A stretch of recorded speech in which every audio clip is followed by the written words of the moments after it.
बिस्मिल्लाहिर्रहमानिर्रहीम। सर आज की वीडियो में हमने IFRIC one that is changes in existing decommissioning restoration and similar liabilities से पर्टेनिंग आईकेप के पास पेपर्स को कवर करना है। तो सबसे पहले हम स्प्रिंग 2017 के अटेम्प्ट का क्वेश्चन नंबर 7 सॉल्व करें। Cap 5 financial accounting and reporting 2 की स्प्रिंग 2017 के अटेम्प्ट का क्वेश्चन नंबर 7 10 मार्क की वेटेज है सवाल की। सवाल को रीड करते हैं। पहले मैं रिक्वायरमेंट रीड करता हूं। तो रिक्वायरमेंट में कहता है कि prepare general entries to record the above transaction for the year 2015 and 16। हमें 2 सालों की जनरल एंट्रीज बनानी है 2015 और 16 के लिए। कहता है Kareem limited bought a special purpose engineering plant on 1 January 2015 at a cost of 1755 million inclusive of sales tax that is 17% refundable. Kareem Limited is required to decommission the plant after a period of 2 years. Decommissioning cost is estimated at rupees 300 million and the applicable discount rate is 11%. Company uses the cost model for subsequent measurement of property, plant and equipment, and plant is being depreciated using the straight line method over the useful life. तो बहुत ही simple सा आसान सा सवाल है। इस सवाल में बेसिकली इफ्रिक वन की इम्प्लीकेशंस भी नहीं है क्योंकि प्रोविजन फॉर डिसमेंटलिंग कॉस्ट में कोई रीमेजरमेंट नहीं आ रही। बस आपने एक प्लांट परचेज किया 1 जनवरी 2015 पे 1755 मिलियन का। इस 1755 मिलियन में 17% का सेल्स टैक्स शामिल है जो कि रिफंडेबल है। हमें मालूम है कि जब हम प्रॉपर्टी प्लांट एंड इक्विपमेंट को इनिशियली रिकॉग्नाइज करते हैं कॉस्ट पे, तो कॉस्ट के पहले एलिमेंट परचेज प्राइस में हम रिफंडेबल टैक्सेस एंड ड्यूटीज और ट्रेड डिस्काउंट को कॉस्ट का पार्ट नहीं बनाते, non refundable taxes and duties को कॉस्ट का पार्ट बनाते हैं। तो जो सेल्स टैक्स हमने पे किया वो बेसिकली हमारे लिए रिफंडेबल है, यानी कि परचेज प्राइस कॉस्ट का पार्ट नहीं बनेगा। फिर 2 साल के बाद हमें इसे डिकमीशन करना है और डीकमीशनिंग पे हमारा 300 मिलियन का खर्चा होगा और 11% का डिस्काउंट रेट है और हम प्रॉपर्टी प्लांट एंड इक्विपमेंट के लिए कॉस्ट मॉडल फॉलो कर रहे हैं। तो बड़ी सिंपल सी आसान सी सादा सी जनरल एंट्रीज बनेगी इसकी। यहाँ तक कि मैं सॉल्व करवा देता हूँ। स्प्रिंग 17 के अटेम्प्ट का क्वेश्चन नंबर 7।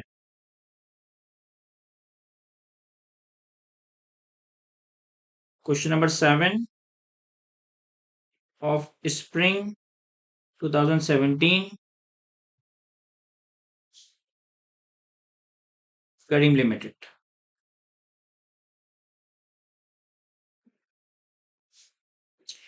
सर सबसे पहले आपने प्लांट परचेज कब किया? सर हमने प्लांट परचेज किया 1 जनवरी 15 पे।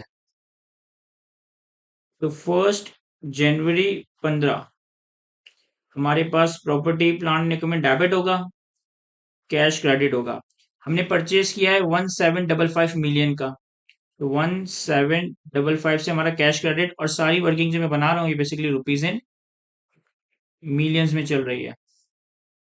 जब फिर 1755 में जो है 17% रिफंडेबल सेल्स टैक्स है, तो मैं सेल्स टैक्स रिफंडेबल को separately as a asset record कर लेता हूं कि मैं जो सेल्स टैक्स अथॉरिटी से क्लेम करूंगा इसे अपनी कॉस्ट का पार्ट नहीं बनाऊंगा।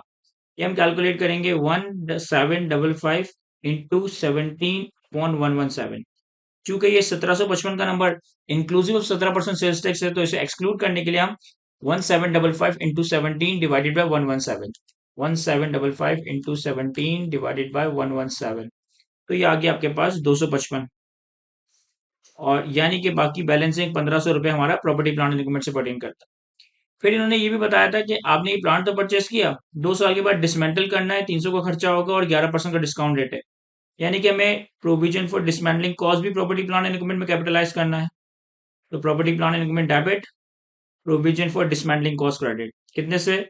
सिर्फ 300 का खर्चा होगा divided by 1 plus 11% raise to the power 2। मैं 300 की 11% से 2 सालों पे डिस्काउंटिंग कर रहा हूँ। तो ये हमारे पास आ गया 243.49, 243.49, 243.49। ये हमने जो प्रोविजन की प्रेजेंट वैल्यू थी एसेट में कैपिटलाइज कर दी और प्रोविजन में रिकॉर्ड कर दी। ये हमारी जनरल एंट्रीज थी 1 जनवरी 2015 पे। फिर पहले साल का आखिर आया 31 दिसंबर 2015। तो जो हमारा प्लांट है वो डेप्रिशिएट होगा, डेप्रिशिएट होगा तो एंट्री बनेगी डेप्रिसिएशन एक्सपेंस, पीएनएल में डेबिट, एक्यूमुलेटेड डेप्रिसिएशन क्रेडिट। अब इन्होंने लाइफ के बारे में तो नहीं कहा कि लाइफ कितनी है, लेकिन ये कहा है कि प्लांट को डीकमीशन करना है 2 साल बाद। तो अपेरेंटली ऐसा लग रहा है कि इसकी लाइफ भी 2 साल ही होगी, और यस 2 साल ही होगी, तभी तो 2 साल बाद डीकमीशन करना है। तो हमारे पास इसकी कॉस्ट है 1500 प्लस 243.49। जो परचेज प्राइस थी 1500 और जो प्रोविजन कैपिटलाइज किया 243.49, तो ये हमारे पास टोटल कॉस्ट आ गई। इसे हम डिवाइड कर देंगे over useful life of 2 years। तो ये आ जाएगा हमारे पास डेप्रिसिएशन का नंबर 871.74। 871.74 से depreciation expense debit, accumulated depreciation credit. इसके बाद हमने अपने प्रोविजन को अनवाइंड करना है। प्रोविजन को अनवाइंड करना है तो इंटरेस्ट एक्सपेंस रिकॉर्ड करना है। इंटरेस्ट एक्सपेंस पीएनएल में debit, provision for dismantling cost credit. कितने से?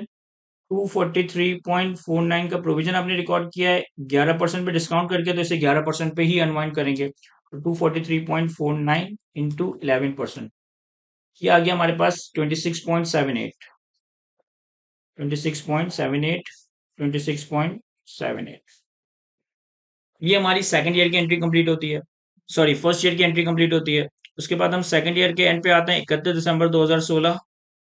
पहले तो हमारा एसेट डेप्रिशिएट होगा, डेप्रिसिएशन एक्सपेंस पीएनएल में debit, accumulated depreciation credit. Same amount of depreciation record होगा क्योंकि स्ट्रेट लाइन पे रिकॉर्ड कर रहे हैं, तो 871.74, 871.74।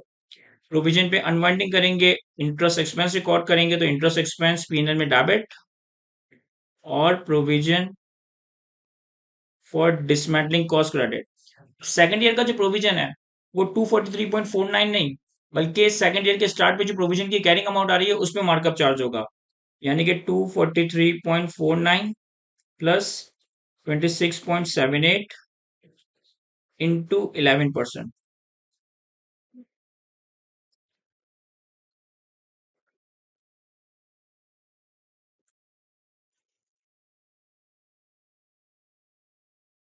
तो ये हमारे पास आ रहा है 29.73, 29.73, 29.73।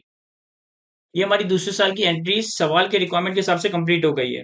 अब मैं अगर लेट से क्या समझता हूँ कि 2 साल बाद डिसमेंटल हो गया, यानी कि डिस्पोज ऑफ हो गया, और हमने डिसमेंटलिंग पे खर्चा कर दिया, तो इस केस में हमारी क्या एंट्रीज बनेंगी ये भी देख लेते हैं।